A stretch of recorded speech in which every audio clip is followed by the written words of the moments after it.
و حاضرین گرامی، اللہ جل مجدہ الکریم کی حمد و ثنا اور نبی مکرم نور مجسم صلی اللہ علیہ وسلم پر لاتعداد درود و سلام کے بعد، سامعین محترم، قرآن کریم نے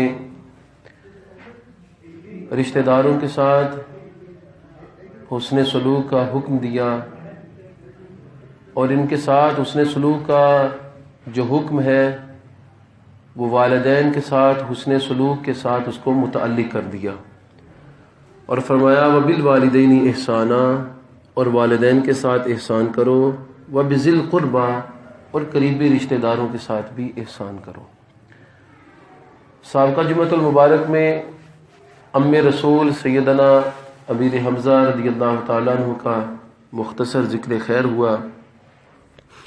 آج واضح جمعہ میں انشاءاللہ نبی علیہ السلام کے معزز چچا سیدنا عباس بن عبد المطلب رضی اللہ تعالیٰ عنہ کا تذکرہ و ذکر خیر ہوگا۔ سیدنا عباس رجب المرجب میں وصال کر گئے۔ سیدنا عباس رضی اللہ تعالیٰ عنہ نبی علیہ السلام کے بڑے معزز چچا تھے، رسول اللہ سے بڑی محبتیں، بڑا لطف کرم حاصل کیا، اور نبی مکرم صلی اللہ علیہ وسلم پر بڑی شفقت کی، آپ کے ساتھ محبت کی، آپ کی اتباع کی، آپ پر ایمان لائے، آپ کی خاطر ہجرت کی، آپ کی خاطر بہت بڑا مال کا ایک حصہ غرباء اور مساکین کو بخش دیا، رائے خدا میں خرچ کیا، پیشگی ایڈوانس زکوٰۃ ادا کی۔ یہ سیدنا عباس رضی اللہ تعالیٰ عنہ کی خوبیاں ہیں۔ سیدنا عباس جناب عبد المطلب کے بیٹے تھے، ان کی والدہ کا نام فتیلہ تھا۔ یہ پہلی عربی خاتون ہیں کہ جنہوں نے خانہ کعبہ کو، حرم کعبہ کو غلاف پہنایا ہے۔ اس سے پہلے کسی عربی نے حرم کعبہ کو غلاف نہیں پہنایا تھا۔ سیدنا عباس نبی علیہ السلام سے 3 یا 2 سال چھوٹے تھے۔ نبی علیہ السلام عام الفیل میں پیدا ہوئے، اور سیدنا عباس عام الفیل سے 2 یا 3 سال پہلے پیدا ہوئے۔ تو سیدنا عباس بچپن میں گم ہو گئے۔ عرب کا علاقہ تجارتی اعتبار سے بہت معروف و مشہور تھا۔ راہزن، ڈاکو، لٹیرے ارد گرد کے علاقوں میں پھرتے رہتے، اور عرب بدو بڑے بڑے قبائل کی صورت میں موجود تھے جو یکدم حملہ کرتے اور بڑے بڑے قافلوں کو لوٹ لیا کرتے تھے۔ بچوں کے اغوا کا سلسلہ بھی اس وقت ہوا کرتا تھا کہ بچوں کو اغوا کرتے اور کسی اور علاقے میں غلام بنا کے فروخت کر کے رقم اور پیسہ کما لیا کرتے تھے۔ تو سیدنا عباس رضی اللہ تعالیٰ عنہ اس زمانے میں گم ہو گئے جب کہ عمر ان کی 4 یا 5 سال تھی۔ والدہ نے ہر جگہ ڈھونڈا، والد نے بھی ہر جگہ ڈھونڈا، پورا قبیلہ ہر طرف سے ڈھونڈ آیا، لیکن عباس بن عبد المطلب نہیں ملے۔ ماں نے اس وقت منت مانی کہ اگر میرا بیٹا عباس مل جائے گا تو میں کعبۃ اللہ کو غلاف سے سجاؤں گی۔ سیدنا عباس مل گئے تو ان کی والدہ فتیلہ نے کعبۃ اللہ کو غلاف پہنایا۔ یہ پہلا غلاف تھا جو کسی عربی خاتون کی طرف سے کعبۃ اللہ کو پہنایا گیا تھا۔ اس سے پہلے کسی عربی خاتون نے کعبۃ اللہ کو غلاف نہیں پہنایا تھا۔ حضرت عباس رضی اللہ تعالیٰ عنہ کیونکہ نبی علیہ السلام کے ہم عمر تھے، 3 یا 2 سال کا فرق تھا، اس لیے ان کی نبی علیہ السلام کے ساتھ دوستی بھی تھی۔ چچا اور بھتیجے کا رشتہ بھی ہے، نبی علیہ السلام کے ساتھ دوستی اور اہم عمری کا رشتہ بھی ہے، اور اس کے علاوہ سیدہ میمونہ ام المومنین سیدنا میمونہ جو نبی علیہ السلام کی زوجہ ہیں، ان کی بہن کے ساتھ سیدنا عباس کا نکاح بھی ہوتا ہے۔ تو گویا نبی علیہ السلام کا بھی نکاح ایک گھر اسی گھر میں ہوا، اور اسی گھر میں دوسری بیٹی کے ساتھ سیدنا عباس بن عبد المطلب کا نکاح ہوتا ہے۔ تو نبی علیہ السلام کے ساتھ ان کا دورہ رشتہ ہے، ہم زلف بھی ہیں، یعنی ایک گھر میں بیاہے گئے ہیں، اور اس کے ساتھ نبی علیہ السلام کے ہم عمر ہیں، دوست ہیں، اور نبی علیہ السلام کے چچا بھی ہیں۔ سیدنا عباس بن عبد المطلب اگرچہ ابتدائی زمانہ میں کافر اور مشرک تھے، لیکن نبی علیہ السلام کی بڑی عزت کیا کرتے تھے، ہمدردیاں رسول اللہ کے ساتھ تھیں۔ عرب کے ہاں جو خاندان اور نسب اور قبیلے کے نام پر جو محبت ہوا کرتی تھی وہ نبی مکرم کا خاندان آپ سے کیا کرتا تھا. اسی محبت اور الفت کی خاطر نبی علیہ السلام کے خاندان نے شیب ابی طالب میں بھی 3 سال مشکل میں بسر کیے تھے. تو جناب عباس نبی علیہ السلام کے ساتھ بڑی محبت کیا کرتے تھے، اگرچہ انہوں نے آپ کا دین قبول نہیں کیا تھا. یہی وجہ ہے کہ نبی مکرم صلی اللہ علیہ وسلم اپنی راز کی باتیں بھی ان کو بتا دیا کرتے تھے. مدینے کے 72 لوگ ہمارے نبی کے پاس آئے اسلام قبول کرنے کے لیے. اس کو کہا جاتا ہے بیعت عقبہ ثانیہ. عقبہ نامی جگہ میں دوسری بیعت ہوئی. پہلی مرتبہ مدینہ کے 12 یا 15 افراد آئے اور انہوں نے اسلام قبول کیا. اسے بیعت عقبہ اولا کہا جاتا ہے. اور اس کے کچھ عرصہ بعد یعنی 1 سال کے وقفے سے بیعت عقبہ ثانیہ ہوئی، جس میں 72 افراد مدینے کے حاضر خدمت ہوئے اور انہوں نے اسلام قبول کیا. نبی علیہ السلام اس معاملے کو کفار مکہ سے چھپائے ہوئے تھے، اور جو مدینے سے آنے والے لوگ تھے وہ بھی چھپ کر آدھی رات کو نبی علیہ السلام سے عقبہ نامی گھاٹی میں ملے تھے. لیکن نبی علیہ السلام جناب عباس کو اس بات سے مطلع کرتے ہیں اور اپنے چچا کو اپنے ساتھ لے کے آتے ہیں عقبہ نامی گھاٹی میں. حالانکہ چچا کافر اور مشرک ہیں، لیکن اس کے باوجود نبی علیہ السلام کا اعتماد اتنا ہے، محبت ہے چچا کے ساتھ، اعزاز ہے چچا کا، کہ اس کو ساتھ لے کے آتے ہیں. اور سیدنا عباس اس وقت نبی علیہ السلام کے متعلق ایک تاریخی گفتگو کرتے ہیں. اہل مدینہ کو کہتے ہیں مدینے والو، اگر تم نے میرے بھتیجے اور اپنے رسول کی اتباع کرنی ہے اور ان کی خاطر اگر جانیں قربان کرنی ہے، ان کی خاطر اپنا مال قربان کرنا ہے، عزت و آبرو ان کے قدموں پر نچھاور کرنی ہے، تو پھر ان کا دین قبول کرو اور ان کو اپنے ساتھ مکہ سے مدینہ لے جانا. اور اگر ان کا ساتھ تم نے چھوڑ دینا ہے، ان کی عزت و آبرو پر تم نے حرف آنے دینا ہے، ان کے قدموں پر تم نے جان نچھاور نہیں کرنی، تو پھر آج انکار کر دو. مدینے کا ایک سردار اٹھتا ہے اور کہتا ہے کہ نبی کے چچا نے بڑی اچھی بات کی ہے، یقیناً اہل مدینہ رسول اللہ کا ساتھ دیں گے اور نبی علیہ السلام کے قدموں پر اپنی جان نچھاور کر دیں گے. ہم وعدہ کرتے ہیں کہ اگر نبی علیہ السلام مکہ چھوڑ کر مدینہ بسیں گے تو ہم نبی علیہ السلام کے نام پر کوئی حرف نہیں آنے دیں گے اور نبی علیہ السلام کی عزت پر کوئی آنچ نہیں آنے دیں گے. تو اس وقت سیدنا عباس نبی علیہ السلام کے ساتھ اتنے مخلص ہیں، حالانکہ آپ کا دین قبول نہیں کیا. کچھ عرصہ بعد نبی علیہ السلام ہجرت کر کے مکہ سے مدینہ چلے جاتے ہیں. سیدنا عباس کے متعلق ایک اور بات یاد رکھیں کہ سیدنا عباس بڑے مالدار شخص تھے، بہت زیادہ مال انہوں نے کما رکھا تھا، بڑی وسیع تجارت کیا کرتے تھے. اور عرب کے اس خطے میں اس وقت سودی کاروبار کو بڑا معزز کاروبار سمجھا جاتا تھا. یہ تو اسلام نے سود کو حرام قرار دیا. اسلامی تعلیمات آنے سے پہلے اور اسلام کے طلوع ہونے سے پہلے عرب کا معاشرہ سود کے اندر ڈوبا ہوا تھا، اور سیدنا عباس بھی سودی کام کرتے تھے کیونکہ یہ بہت بڑے سرمایہ کار تھے، تو لوگوں کو سود پر مال و دولت دیا کرتے تھے. جب مکہ فتح ہوا اور اس کے بعد نبی علیہ السلام نے حج کیا 10 ہجری میں، زندگی کا آخری حج کیا، اس وقت نبی علیہ السلام نے فرمایا کہ جاہلیت کی تمام رسومات میرے قدموں کے نیچے، اور سب سے پہلے میں سود کو جو ہے وہ مٹاتا ہوں اور سود کو ختم کرتا ہوں، اور سب سے پہلے اپنے خاندان سے اس کی ابتدا کرتا ہوں. اپنے چچا عباس کا جو بھی سود کا لین دین ہے سب ختم کرتا ہوں. آج کے بعد عباس کا جس نے قرض سود کی مد میں دینا ہے وہ قرض اسے معاف ہے، وہ قرض عباس اسے وصول نہیں کریں گے. تو ان حدیث سے معلوم ہوتا ہے کہ سیدنا عباس کا بڑا وسیع کاروبار تھا اور وہ سود پر قرض لیتے دیتے تھے. لیکن جو ہی سود کی حرمت نازل ہوئی، سیدنا عباس بن عبد المطلب نے سود کا لین دین قطعی طور پر بند کر دیا. سیدنا عباس غزوہ بدر کے موقع تک بھی اپنے دین پر ہی تھے. انہوں نے نبی علیہ السلام کی تعلیمات کو قبول نہیں کیا تھا. کفار مکہ نے کیونکہ غزوہ بدر کے موقع پر ہر گھر سے کم از کم ایک فرد لیا تھا، اس لیے سیدنا عباس کو بھی کافروں کے ساتھ آنا پڑا. امیہ بن خلف حضرت بلال کا آقا جنگ میں شرکت نہیں کرنا چاہتا تھا کہ اس کو پہلے ایک صحابی نے بتا دیا تھا کہ میں نے اپنے نبی کی زبانی سنا ہے کہ تمہیں ایک جنگ کے اندر بلال کے ہاتھوں قتل ہونا ہے. تو وہ ڈر گیا تھا کہ کہیں اسی جنگ میں مجھے قتل نہ کر دیا جائے، اس لیے امیہ بن خلف بھی جنگ میں شرکت نہیں کرنا چاہتا تھا ڈر کی وجہ سے.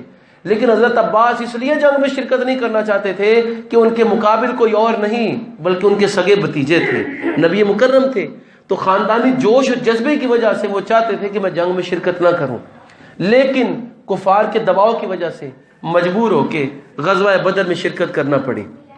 نبی علیہ السلام نے اپنے صحابہ سے فرما دیا تھا کہ عباس بن عبد المطلب اگر کسی کے مقابلے میں آئے تو میرے چچا پر کوئی تلوار نہ چلائے، حالانکہ چچا کافروں کی طرف سے آ رہے ہیں لیکن محبت ہے، فرمایا کہ میرے چچا پر کوئی تلوار نہ چلائے۔ ایک صحابی نے الگ صحابہ کے اندر بیٹھ کر کہہ دیا، کیونکہ ابھی وہ اتنے کوئی مضبوط صحابی نہیں ہوئے تھے، کہا کہ نبی علیہ السلام کہتے ہیں کہ اپنے خاندان والوں پر تو تلواریں چلاؤ لیکن میرا چچا سامنے آ جائے تو تلوار نہ چلاؤ۔ حضرت عمر فاروق نے یہ بات سن لی تو حضرت عمر فاروق بڑے شدید تھے اسلام میں، کہا کہ میں تیرا سار تیرے در سے جدا کر دوں گا، تو میرے نبی کی بات پر تنقید کرتا ہے۔ صحابی کو فوراً بات سمجھ آ گئی کہ اللہ نے قرآن میں فرمایا کہ اللہ اور اس کے رسول کی اتباع کرو، تو فوراً کہا میں اللہ سے معذرت کرتا ہوں۔ پھر نبی علیہ السلام کی بارگاہ میں بھی حاضر ہوئے، عرض کیا یا نبی اللہ، جہالت میں، غفلت میں، عصبیت میں، شیطانی عمل کے ذریعے مجھ سے یہ جملہ نکل گیا ہے، تو آپ بھی مجھے معاف کر دیں اور میرا رب بھی مجھے معاف کر دے۔ تو نبی علیہ السلام نے انہیں معاف فرما دیا۔ صحابہ میں سے ایک کمزور صحابی تھے، بڑے پتلے دبلے اور جسم جو ہے وہ انتہائی کمزور، ابو الیسر ان کا نام تھا۔ حضرت عباس بہت مضبوط قد والے صحابی تھے، بڑے بلند پایا صحابی تھے اور جسم کے اعتبار سے بھی بڑے مضبوط اور طاقتور تھے۔ حضرت عبداللہ ابن عباس حضرت عباس کے بیٹے ہیں۔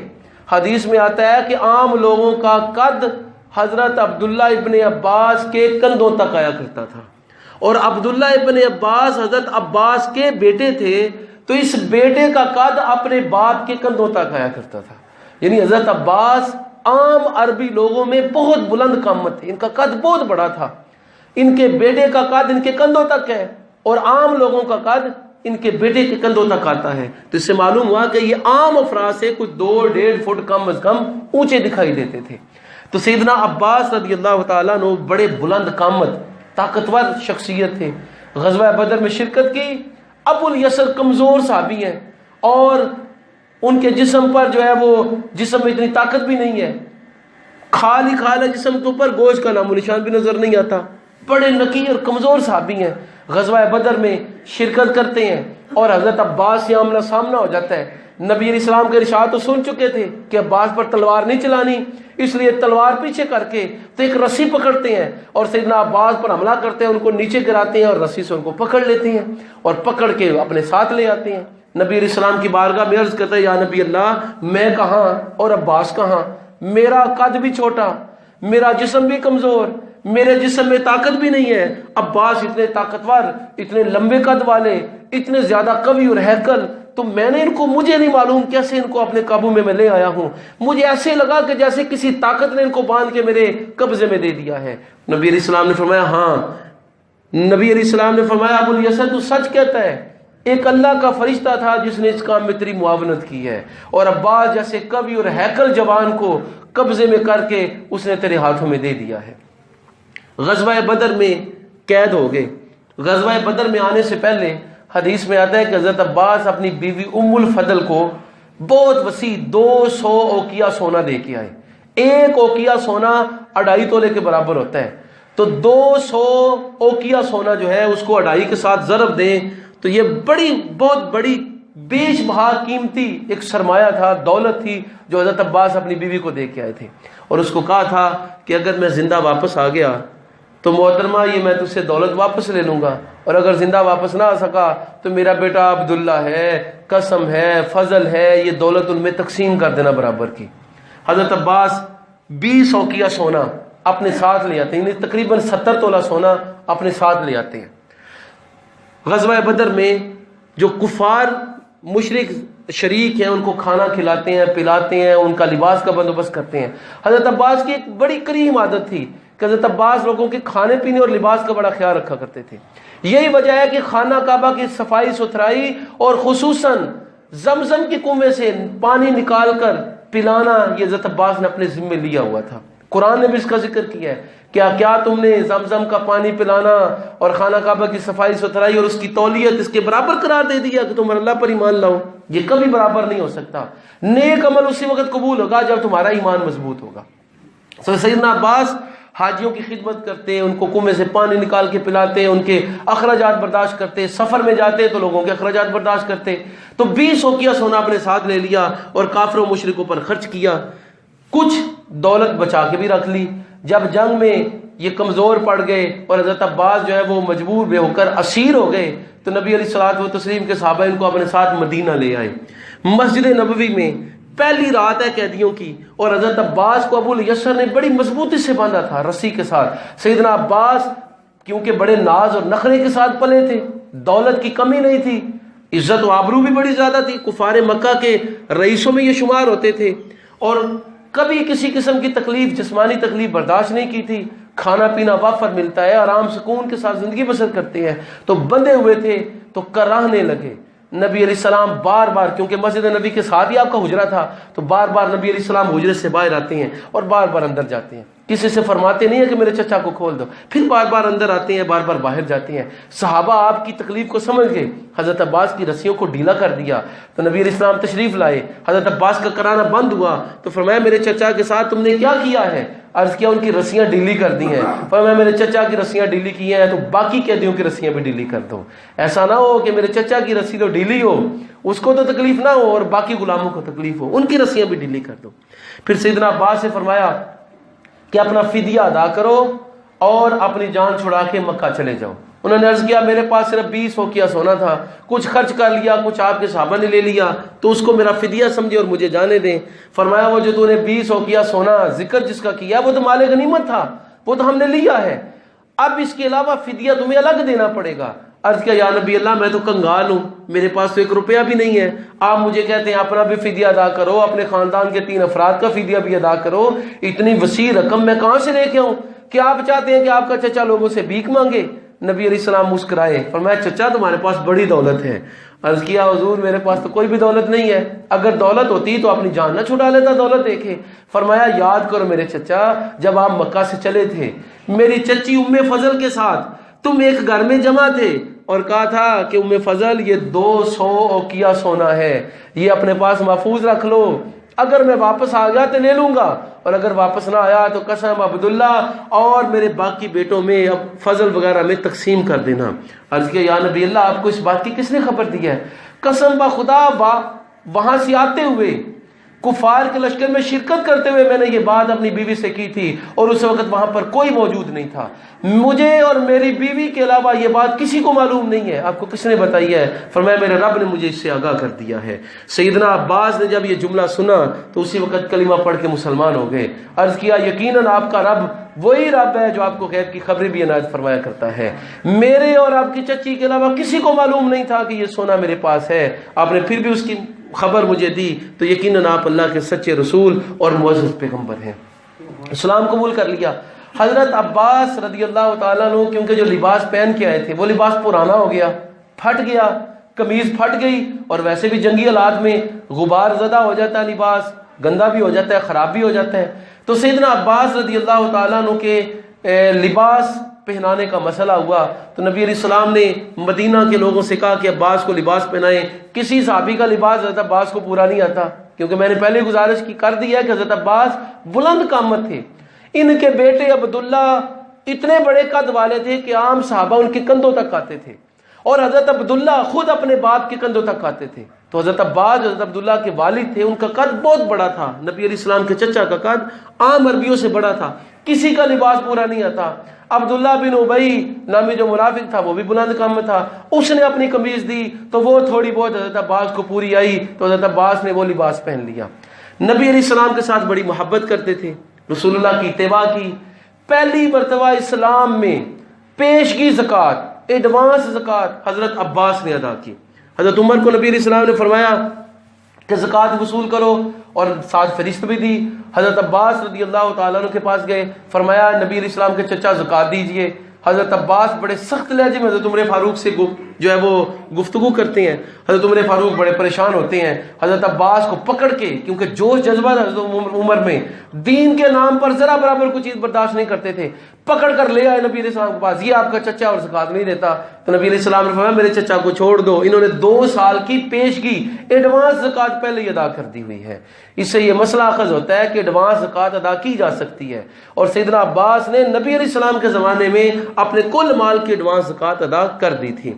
نبی علیہ السلام نے اب کہہ کے پکارا کرتے تھے، ابھی، اے میرے باپ، اے میرے والد، اے میرے بڑے، اس نام سے نبی علیہ السلام ان کو پکارا کرتے تھے. قرآن کریم میں آزر کے لیے جو اب کا لفظ حضرت ابراہیم علیہ السلام کے لیے استعمال ہوا ہے کہ آپ نے حضرت ابراہیم علیہ السلام نے اپنے چچا آزر کو اب کہا تھا، اس سے یہ بات اخذ ہوتی ہے کہ نبی علیہ السلام نے بھی اپنے چچا حضرت عباس کے لیے ابھی کا لفظ استعمال کیا ہے. اس کا معنی علماء نے یہ بیان کیا ہے کہ اس سے معلوم ہوا کہ اب کا لفظ چچا کے لیے اور تایا کے لیے استعمال ہوتا ہے. اور وہاں بھی قرآن میں حضرت ابراہیم علیہ السلام نے جو آزر کے لیے اب کا لفظ استعمال کیا، وہاں پر چچا مراد ہے، حقیقی والد مراد نہیں ہے. کیونکہ نبی علیہ السلام نے خود حضرت عباس کے بارے میں فرمایا ابی العباس، یہ میرے باپ یعنی میرے چچا عباس ہیں. تو وہاں پر اب کا لفظ ان کے لیے استعمال کیا. نبی علیہ السلام حضرت عباس کے آنے پر کھڑے ہو جاتے، ان کا استقبال کرتے، ان کا ماتھا چوما کرتے تھے. ایک مرتبہ نبی علیہ السلام تشریف فرما ہے، حضرت عباس آتے ہیں، نبی علیہ السلام کھڑے ہو جاتے ہیں، چچا سے ہاتھ ملاتے ہیں، ماتھا چومتے ہیں، اپنے پاس بٹھاتے ہیں اور فرماتے ہیں کہ ہمیشہ چچا جو ہے وہ باپ کی منزلت پر ہوتا ہے اور ہمیشہ چچا حسن سلوک کا مستحق ہوتا ہے. تو سیدنا عباس بڑے خوش ہوتے ہیں نبی علیہ السلام کی اس حسن سلوک سے اور عرض کرتے ہیں کہ آپ کی یہ بات مجھے دنیا بھر سے زیادہ پسند ہے. تو نبی علیہ الصلوۃ والتسلیم بھی اظہار محبت کرتے ہوئے اسی طرح کا جملہ حضرت عباس کو بھی ارشاد فرماتے ہیں. نبی علیہ السلام کے چچا حضرت عباس رسول اللہ کے بعد زندہ رہے. خود نبی علیہ السلام فرمایا کرتے یہ میرے چچا عباس ہیں، میرے وارث ہیں، اور میرے بعد یہ بہترین وارث ہیں جن کو میں چھوڑ کے جا رہا ہوں. حضرت عباس کا وصال سیدنا عثمان غنی کے دور میں ہوا. سیدنا عثمان غنی رضی اللہ تعالیٰ عنہ نے ان کا نماز جنازہ پڑھایا، جنت البقیع میں ان کی تدفین ہوئی. نبی مکرم صلی اللہ علیہ وسلم کے یہ ان چچاؤں میں سے تھے جن کے ساتھ نبی علیہ السلام نے بڑی محبت کی ہے، جن کو نبی علیہ السلام نے بڑی اہمیت دی ہے، اور جو رسول اللہ کے دین میں داخل بھی ہو گئے تھے اور جن کی نبی علیہ الصلوۃ والتسلیم نے بڑی توقیر اور عزت کی ہے. سب سے بڑا جملہ حضرت عباس کے بارے میں جو نبی علیہ السلام نے فرمایا وہ یہ تھا کہ ابی العباس، یہ عباس میرے بڑے ہیں، میرے چچا ہیں اور میرے والد کی جگہ پر ہیں. رجب المرجب کے مہینے میں آپ کا وصال مبارک ہوا. اللہ آپ کی قبر انور پر کروڑا رحمت برکت نازل فرمائے اور نبی مکرم صلی اللہ علیہ وسلم کی اتباع جس طرح سیدنا عباس بن عبد المطلب نے کی، اسی طرح نبی علیہ السلام کی اتباع اور آپ کی شریعت کی اتباع کی اللہ ہمیں توفیق مرحمت فرمائے. وآخر